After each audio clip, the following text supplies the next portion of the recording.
یہودی تاریخ میں بلڈ مون یا سپر مون کی بڑی اہمیت ہے۔ اسے خاص طور پر اسرائیل اور یہودیوں کے مستقبل کے لیے اہم سمجھا جاتا تھا۔ دنیا میں ہونے والے اہم واقعات یہودیت کے گرد گھومتے نظر آتے ہیں۔ اگر گزشتہ 5 بلڈ مونز کا تذکرہ کیا جائے تو یہ بات نظر آتی ہے کہ انہی دنوں دنیا میں عجیب و غریب تبدیلیاں وقوع پذیر ہوئیں، جس کا براہ راست تعلق یہودیوں سے تھا۔ یہودیوں کی تاریخی اور مذہبی کتاب تالمود میں بھی اس کا تذکرہ موجود ہے۔ اس کے مطابق جب بھی چاند گرہن ہوگا یہ اسرائیلیوں کے لیے برا شگون لے کر آئے گا، اور اگر یہ سرخی مائل ہوا تب دنیا میں بہت خون خرابہ ہوگا اور دنیا خون سے بھر جائے گی۔ تاہم خداوند یہودا بالآخر یہودیوں کی مدد کرے گا اور حتمی فتح انہی کی ہوگی۔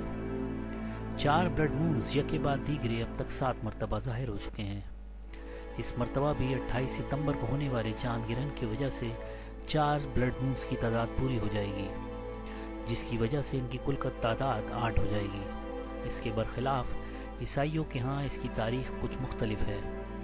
اس کی مختصر تاریخ کچھ یوں ہے کہ بک آف یوال جوائل کی کتاب جو عبرانی بائبل کا حصہ ہے، حتمی طور پر جس کے مصنف کے بارے میں کچھ نہیں کہا جا سکتا، تاہم زیادہ تر تاریخ دان اسے 6 سے 9 صدی قبل مسیح کے درمیانی عرصے میں لکھے جانے والی تصنیف بتاتے ہیں اور اسے یوال بن فنوائل کی تحریر سمجھتے ہیں۔ یہ کتاب اہل یہود کی مذمت میں لکھی گئی، جس میں بتایا گیا کہ یہود جلد ہی اپنی بدکاریوں کی سزا پا کر رہیں گے۔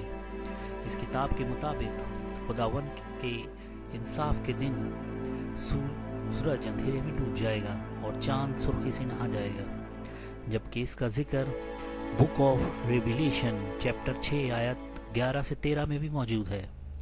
مزید اس کا ذکر سینٹ پیٹر نے بھی لگ بھگ اسی انداز سے کیا اور اسے قرب قیامت کی نشانیوں میں سے ایک گردانا ہے۔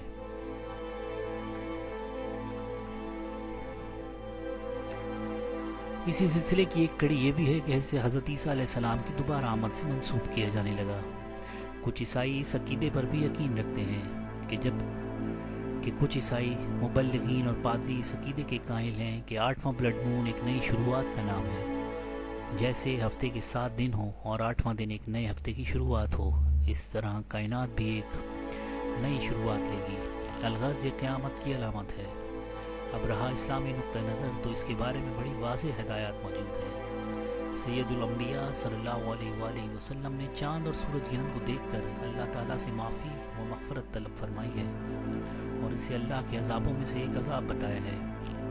اسلامی تعلیمات میں یہ بات بھی خوب نمایاں ہے کہ قرب قیامت میں کائناتی حادثات تیزی سے اور شدت سے رونما ہونا شروع ہو جائیں گے، مگر ان کا کسی صورت بھی کسی گروہ کی قسمت یا تقدیر سے کوئی لینا دینا نہیں۔ اب رہی بات سائنس کی تو اس بار چاند زمین کے انتہائی قریب ہونے کی وجہ سے 7 سے 8% بڑا نظر آئے گا، جسے سائنس سپر مون کا نام دیتی ہے۔ اس ضمن میں ناسا نے اپنی تحقیق میں اس بات کی وضاحت کی ہے کہ گرہن کے دوران چاند، سورج اور زمین ایک دوسرے کے متوازی ہو جاتے ہیں، اور جب سورج کی روشنی زمین پر پڑتی ہے تو اس سے پیدا ہونے والا سایہ چاند پر پڑتا ہے۔ تاہم اس دوران سورج کی کچھ روشنی چاند تک بھی پہنچتی ہے، اسی وجہ سے چاند سرخی مائل نظر آتا ہے۔ آسان الفاظ میں سے یوں سمجھا جا سکتا ہے کہ جب سورج کی روشنی زمین پر پڑتی ہے تو 7 مختلف رنگوں کا مجموعہ ہوتی ہے۔ زمین پر پڑنے کے بعد وہ عموماً نیلے رنگ میں دوبارہ بکھر جاتی ہے۔ اس دوران اورنج اور سرخ رنگ باقی بچ جاتے ہیں، کیونکہ سرخ رنگ کی ویو لینتھ زیادہ ہوتی ہے، لہذا یہی سرخ رنگ زمین کے ایٹماسفیئر سے بکھرے بغیر گزر جاتا ہے اور چاند کو ہٹ کرتا ہے۔ اس وجہ سے چاند سرخی مائل نظر آتا ہے۔